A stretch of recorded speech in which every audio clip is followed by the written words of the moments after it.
Oh, there we go. We are live. Hey, How is everybody doing? all good. Oh, How's everyone else? wonderful. Everyone get what they wanted for Christmas? Yeah. Andrew, did you? Yes. Yeah. Although there was COVID across both sets of families, so I know. I got to stay at home, which is what I wanted for Christmas, to be fair. So worked out all good. Yeah, there's a reason not to go and see the in-laws in that case. But we're live on Facebook here, so be careful what you say. As I found out when I earlier on in the year let it slip that Chris was engaged. That was a brilliant one. That was hilarious. So a little bit of a bonus episode anyway today. My signal or my Wi-Fi, because I'm at home, might be dropping in and out. So apologies if that happens. But yeah, we thought we'd cover some tips on how to get your asking price for people looking to move in 2022, supply and demand, what's going on in the UK housing market, some tips to maybe add some value to your property in 2022, even if you're not thinking of moving, just some things that might help. And the 4 things which will most impact the property market. I also wanted to touch base on the headline rate that was knocking around over the last couple of days, that you can now get a mortgage with 7 times your income. And the last time that happened was back in the kind of Northern Rock fiasco back in 2007. So be interested to get everyone's takes. But if you're listening, make sure we can hear you. If you could give us a like, put a comment in, say Happy New Year, Merry Christmas, all that kind of jazz, that would be fantastic. If anyone's got any questions throughout the live combo, we normally do these Thursday at 6, but we thought we'd go Thursday for a lunchtime one, as most people are off work. So if you've got questions, fire them in the chat box. Chris, I'm going to come to you first because your setup where you are looks absolutely epic. Clearly you're editing a video. Anything secret that we can get the jump on? Any new property to launch there? Just a few little bloopers from this year, which will come out tomorrow. So I thought, well, there's a hell of a lot of them. So trying to cram it into like a minute is a challenge. But yeah, just a bit of fun, just to round off the new year. Love that. Absolutely love that. I'm just in the process of putting together our end of year or start of the next year kind of video, and some of the statistics that I'm pulling out that the group have done. There's some mind-blowing stats in there. Absolute mind-blowing stats. As a group, we went live over 3,200 times in 2021. Live video. Crazy, that's not including upload videos. Nearly £100 million worth of properties completed on as a group as well. So some big stats. Oh, guest appearance. Hello. Who's this? So Ellen, how was your Christmas? Yeah, it was good. I hosted. So that was fun. All the family around fire all day. Cannot complain. Good.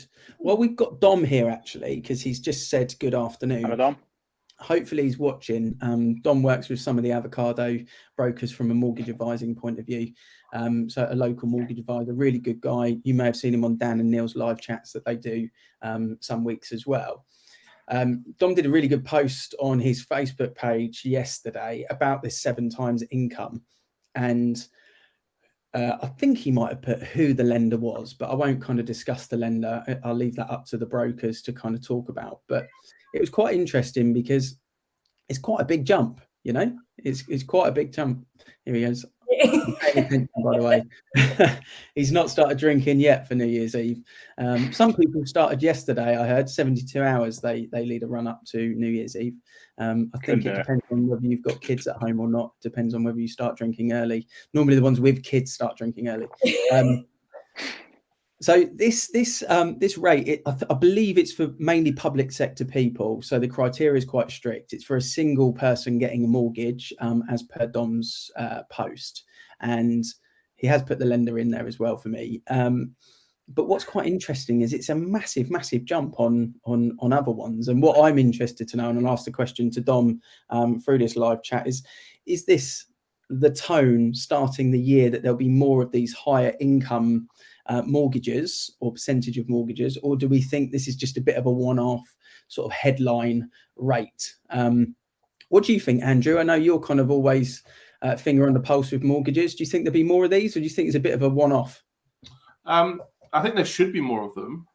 It comes down to the old affordability, doesn't it? You know, you can rent something for £1,200 a month, but then get a mortgage and be told your affordability is £750, and it's, well, clearly your affordability is £1,200, so the calculation should allow for that to happen. And if that needs to be 6-7 times your income, then if you've got a proven track record that you can afford it, i.e. rented for the last 12-24 months, then why should a calculation of 5.5 times your income dictate what you can afford?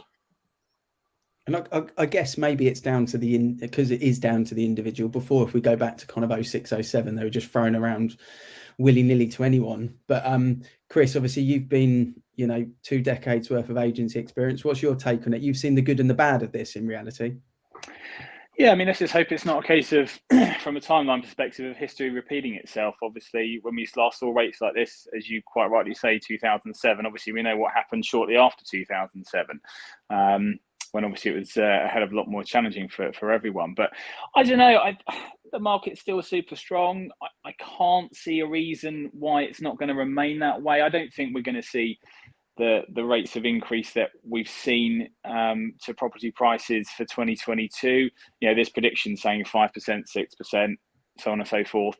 But I don't think we're going to see a crazy market in terms of increases, but I think we're going to see an extremely buoyant market. There's still a lack of supply. I appreciate the time of year. There's not huge amounts coming on right now for obvious reasons. But to be fair, given how the last couple of days have been in terms of valuations coming in, if that's anything to go by, then it's going to be a frantic January, or it's going to be a frantic Q1.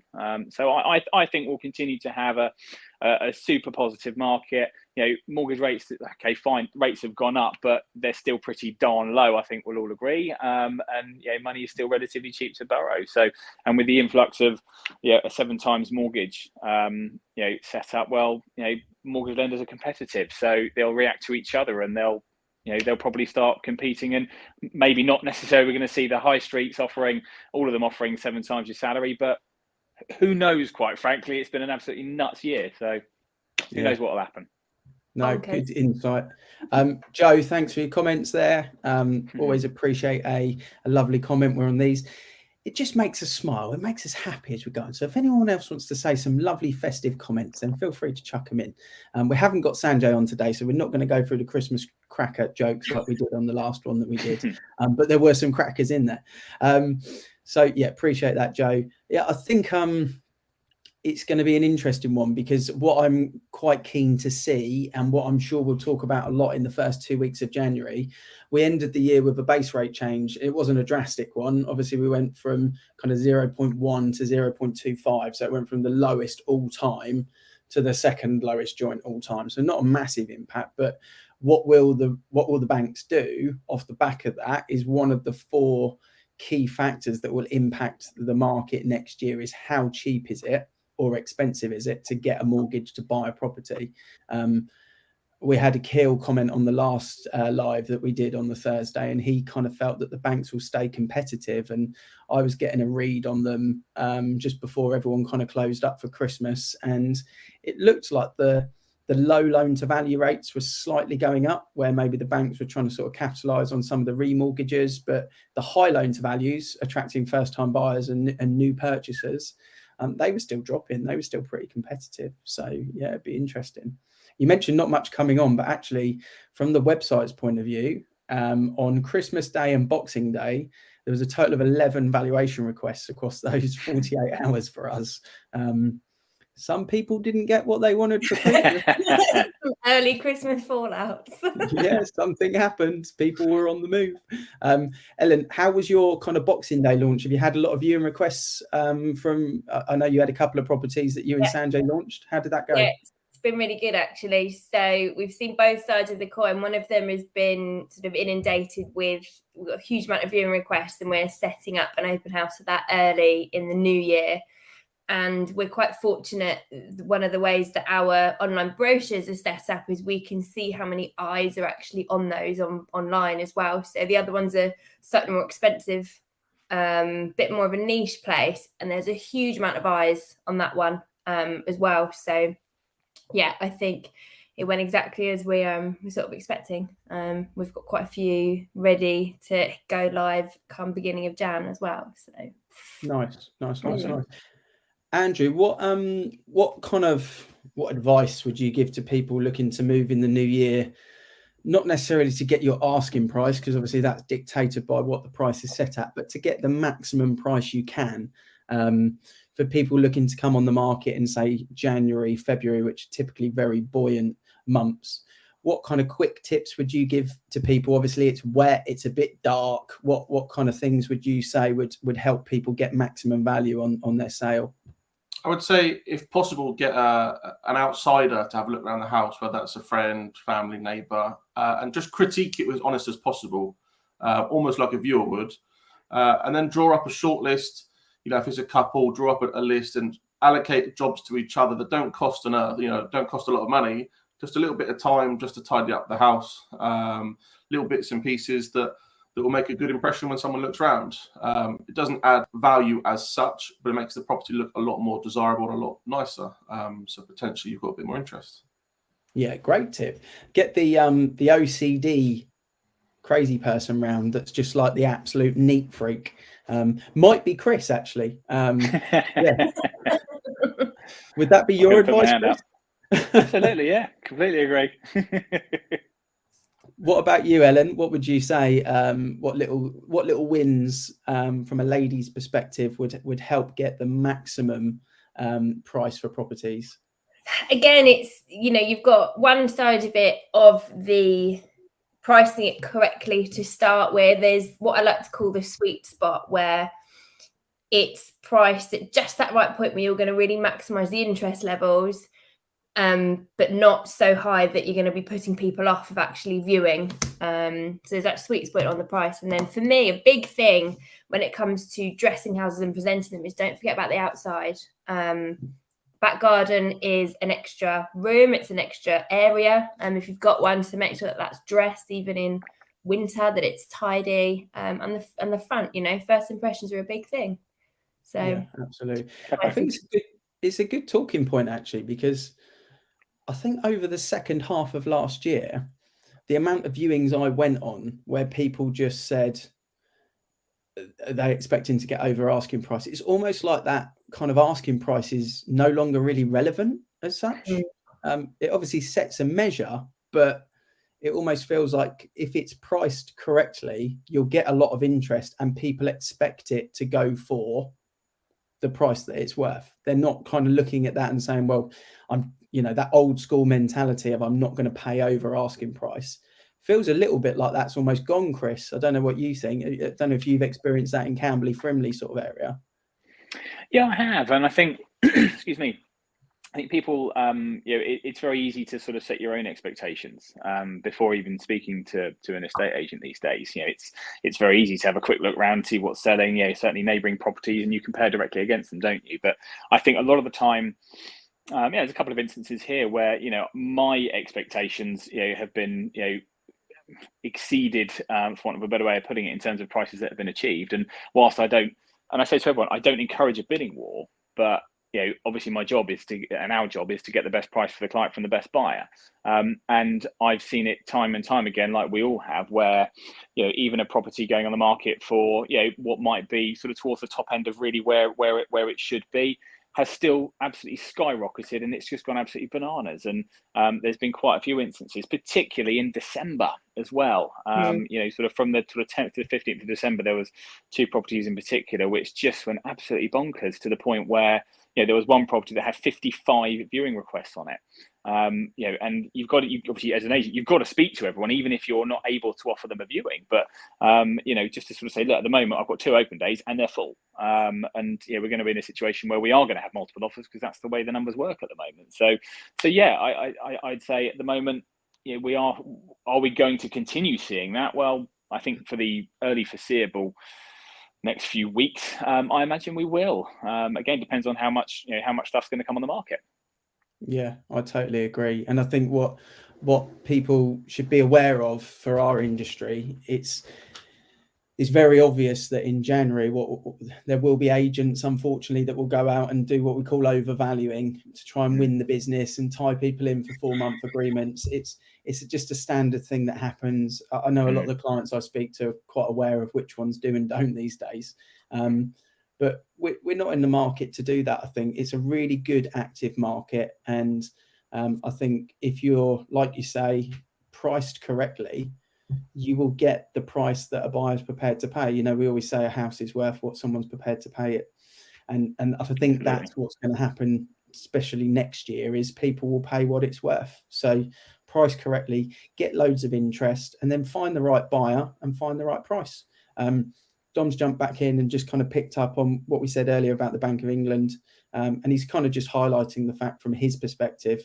He kind of feels that, 4.5 will remain strictly nice from a criteria perspective. It's going to be interesting to see what products and what deals are available in January. And I'm definitely going to keep tabs on it from a mortgage point of view, because being a bit of a data geek, it's something that I'm interested in, but it does set precedent.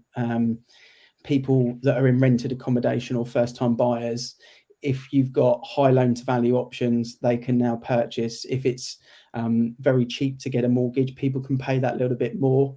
And some of the fixed term deals at the moment are really good as well. So appreciate your comments, Dom. Peter's jumped in. Curb appeal. So touching base on curb appeal, I totally agree. We always talk about first impressions count, and we say that quite often actually at Avocado. It's one of the first things that we say to people. Get the front of the property looking really good, so there's a really nice kind of positive vibe when people come to the home. If you've got driveway parking or allocated parking outside of your property, and sometimes parking's tricky in the area, make sure there's a space for the viewer. Make sure the estate agent doesn't park in it, but make sure there's a space for the viewer to just drive straight in, so they have that nice experience. It makes a big difference. And as Peter mentioned, their curb appeal is really important. And I think as well, we always talk about that 10% move out rule. I think more than ever, I know I've got obviously 2 kids at home. My house is full of boxes of things from Christmas and unwrapping and whatever. Move out of the home 10% if you're looking to come on the market. Make sure the photos have got space to work. Make sure the viewings, when people come around, it's not too personalised, so they can visualise themselves living there, I think is a really important tip. Don't minimise it completely, but just make sure that there's not clutter and loads of personalisation there. I think that's it helps us with the videos, at least. Chris, you're editing videos there. It makes a big difference when it's nice, neat and tidy. Bunch of flowers maybe as well. Bit of fruit for a bit of colour. Let's have a look here. We've got some homes look like showrooms instead of feeling like home. Yeah, I totally agree. That nice balance you need to get, I think. Yeah, you don't want it to look like you couldn't touch anything because you'd feel uncomfortable. You want it to feel homely.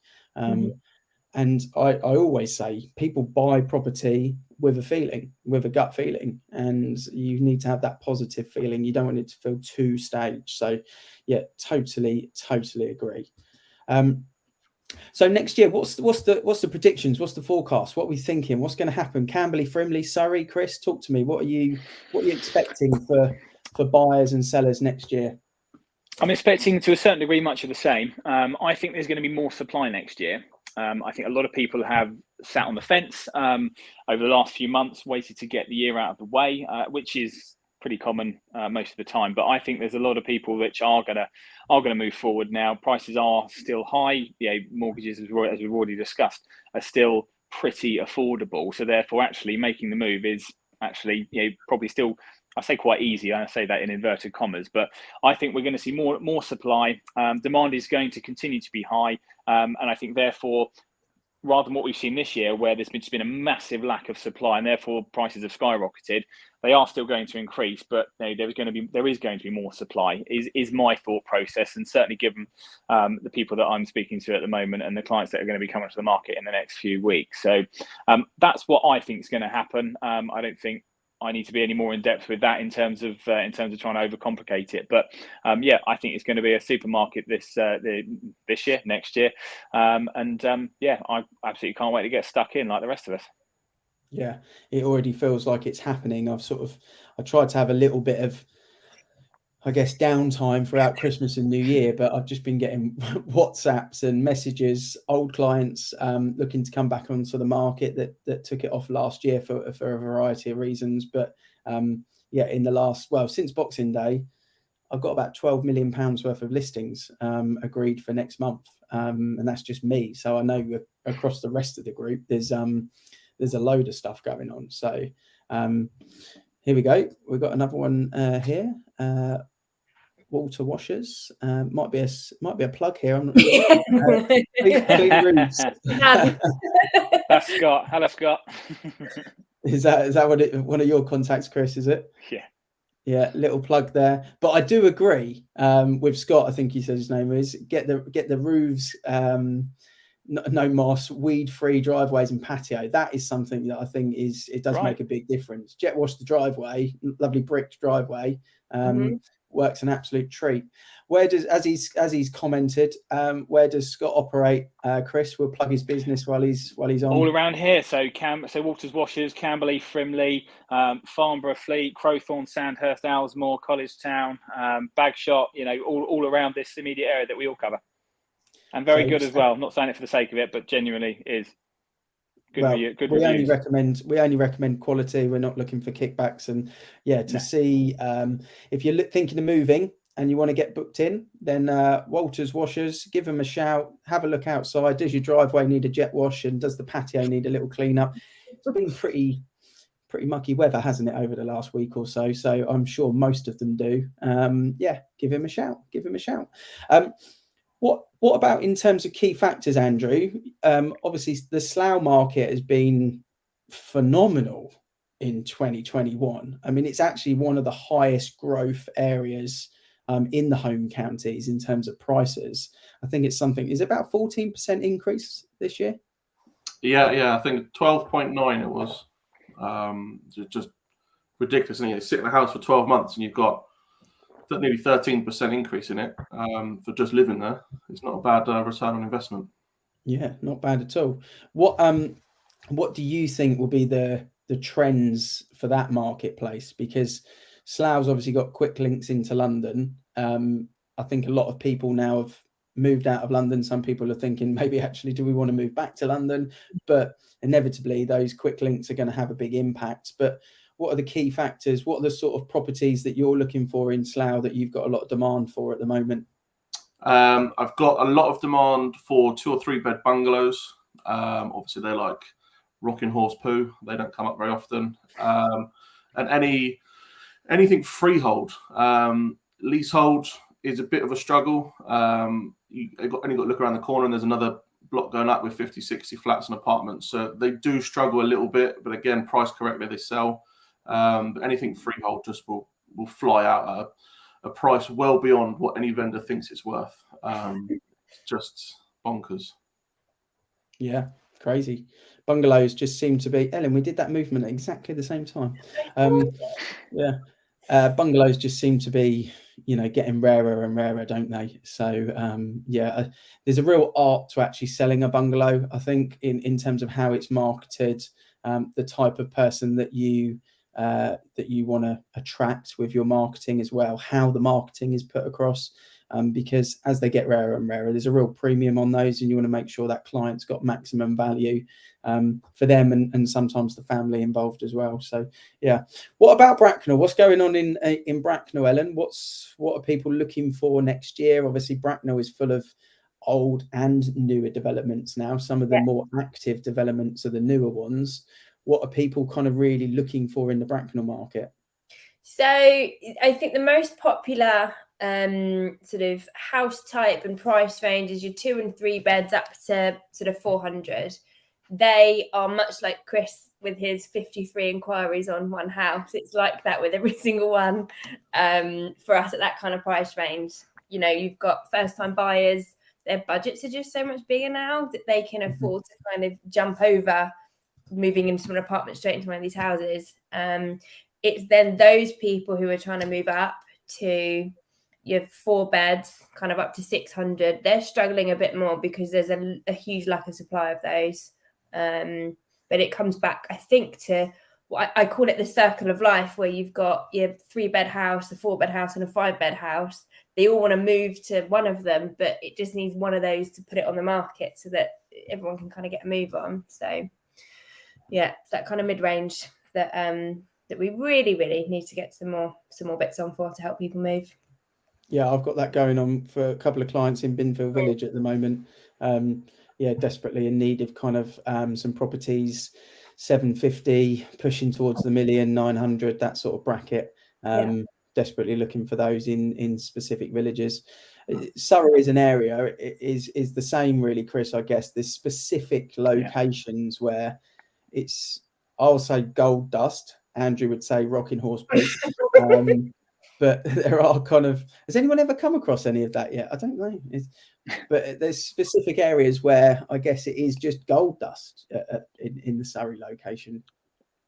It is. I mean, I think in my specific patch, particularly the modern estates have always been super in demand. They always have and always will be. The likes of, Heatherside, Chelsmore, Wellington Park, Destitute Park, even the Mindenhurst development, the brand new development being built by Carla and Bovis down in Deepcut, is massively in demand. They're selling like hotcakes down there at the moment. And obviously lots of other places where even Town Centre in Camberley as well, and Paddock Hill in Frimley, just to name but a few. So yeah, it is the same, and I think I'd agree with Ellen in terms of probably the most sort of volatile section of the market probably is around circa 400 for me as well. But then saying that, actually, also I'd say between sort of 700 and 900 thousand has been exactly the same for me as well. Particularly the last couple of months with the listings that I've had, where there have been in every single instance in those price ranges multiple people for offering on each one of those properties. And downside to that is that you have disappointed people on your hands, but then the upside to that is that I've got one coming on in just opposite another one that I've just sold, so I've already got a super database of mega keen people for that specific type of house, and there's one coming on across the road from it. So that's a good thing about it. But yeah, I'd say it's exactly the same for me. Yeah, it's good. I'm feeling really confident since the sort of 22nd through to this period of time. You get this week where you do get a feel of what the year is going to unfold like, and it just looks, I mean, to give everyone an idea, we've had a 300%, maybe even 350% uplift on online valuation requests in December to any other month since we launched, which is, that in itself just shows that people are interested to know what is their house worth. Some people have got no intention of moving. They know the market's been good. They want to know what it's worth, and they kind of do it on the online portal, which is great. You get a nice report, and it works kind of really well. But some people are interested because they're doing their budget planning for next year. And hopefully that's a sign that there's going to be, much like you said, Chris, more supply.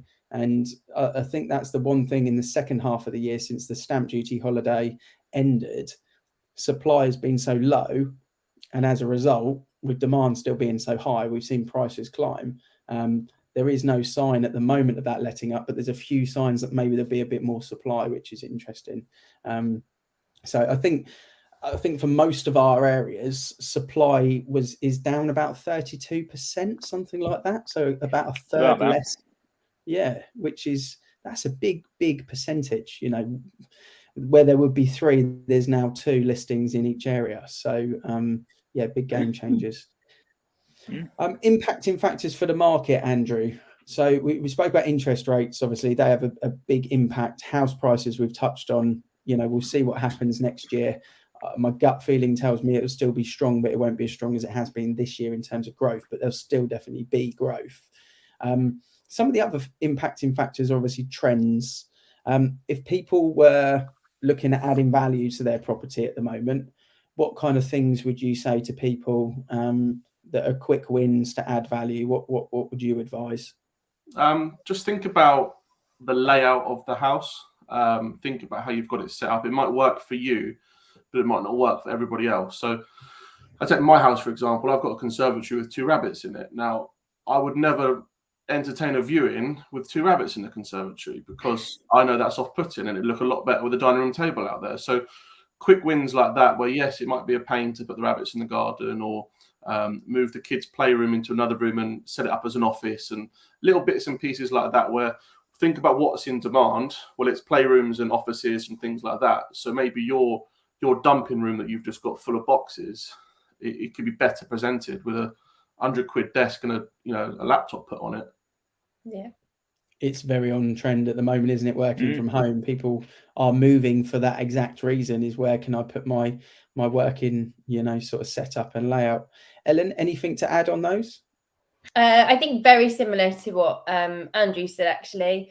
And I think little quick wins, I've touched on it before, but outside space is so important to actually kind of enhance that and show how it, especially as we come into spring and the rest of the year, how that is an extra reception room. It's an extra kind of space to utilize, and to just getting that dressed, even though it's winter. You might have the furniture covered in leaves or whatever, but get it clear, get it looking nice. I think it's really important. Yeah, we had one of my vendors in Binfield that I mentioned earlier. When I went to see them, they had the front of the house. It had space for 2 cars, but it just had 1 car, and then it had kind of sort of shrubbery to the side of it. And one thing they told me on the valuation was that they were having that turned into a double block paved driveway. And although you think, oh yeah, that will definitely help with the sale, when I saw it before and after, it's amazing the difference having the double driveway for a family home actually makes. And normally around that area, anything sub 600, that's a good sort of 15 grand value adder potentially. So definitely a good point on the front. Chris, what about yourself? Surrey direction, what's the trends? What are people going to pay more for with properties? What advice could you give to the sellers? I think what I found, to be fair, echoing both what Andrew and Ellen have already said, I think particularly the massive thing at the moment is obviously home working, and it will be for the foreseeable and probably forever, I think, given the way that the world currently is, because of obvious reasons. So I think if you've got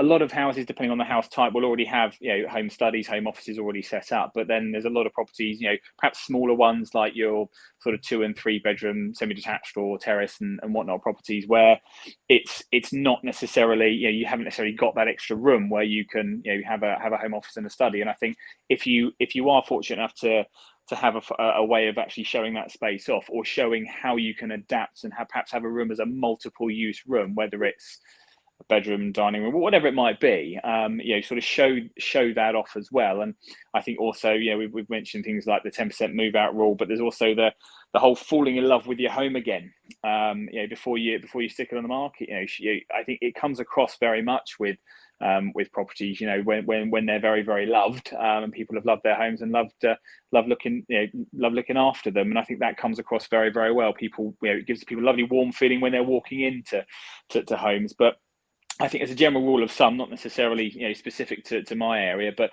I think obviously in these cold winter months that we're going through at the moment, particularly with empty properties, obviously I would say I know they say either drain down the property and have everything all switched off, but I would say if you're actively marketing a property that's empty, make sure that the heating is on a relatively low setting, so there's a bit of warmth in the house, rather than sort of walking into a house that's colder inside than it is outside.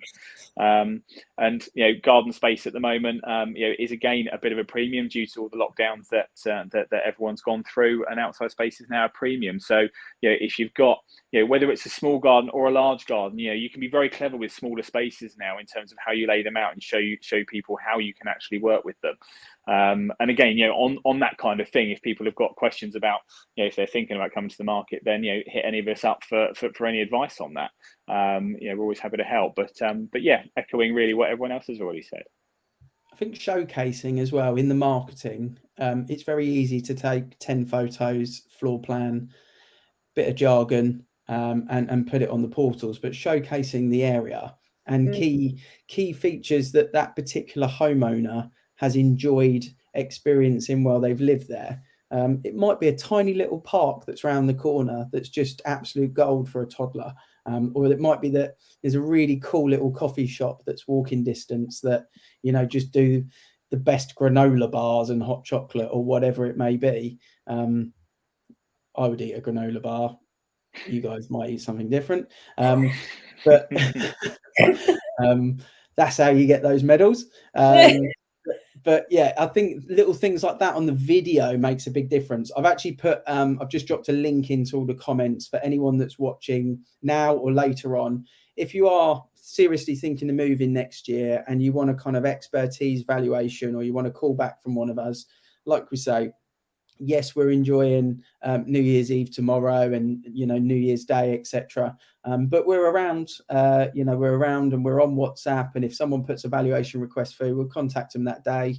We've got no problems with that at all. So if anyone does want a valuation, then the link is in the comments. That will take you to the website, simple contact form. On there, you can navigate around the website if you want to find the instant valuation as well. Or if you want to check out the blogs, there's loads of great blogs on there. Andrew, I know you put your Slough blog on there just a couple of days ago as well, which is quite an interesting one.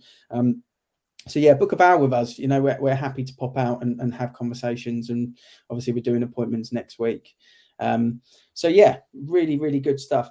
It's going to be an interesting one. Scott's come in with the garden room, maybe something else to get washed. As well as time goes on, but it's a great shout, and I'm still not quite 100% sure what a garden office is worth to a house. It's worth something. It's definitely worth something. It's just a case of what is it worth. In terms of the mortgage lending, it can't be added really, because it's not something that the lender would take as substantial over a 25-year fixed term, because it probably doesn't have a guarantee for 25 years. But it's worth something to the buyer. I just don't know exactly how much it's worth yet to have that garden home office with, sort of Wi-Fi and radiator in there and lighting and power. I don't know if any of you guys and girls have kind of experienced anything that you would pluck a little value out the air and say it's worth X, but it must be worth what someone's paid for it, I would say, at least. I think you're right with that, because I think some of the garden rooms I've seen, and some good friends of mine that have not too long ago had one put in. I mean, they spent about 15 grand on it, which is obviously a big sum of money. But then it's also a room that has, and for that kind of money, obviously it's very sizable, and it has multiple uses as well as a home office. It could be a gym or a man cave or a woman cave, kids den, whatever it might be. So I agree with you. I think it's certainly got to be worth what you spend on it. I mean, if you go down to B&Q and pick up a 300 quid shed and sort of plaster it all up and make it look a bit pretty, you're not going to be adding 10 grand worth of value to your home, are you? But I think some of these proper well insulated and well designed ones, which are absolutely absolutely fantastic, they should be worth what you've paid for them within reason.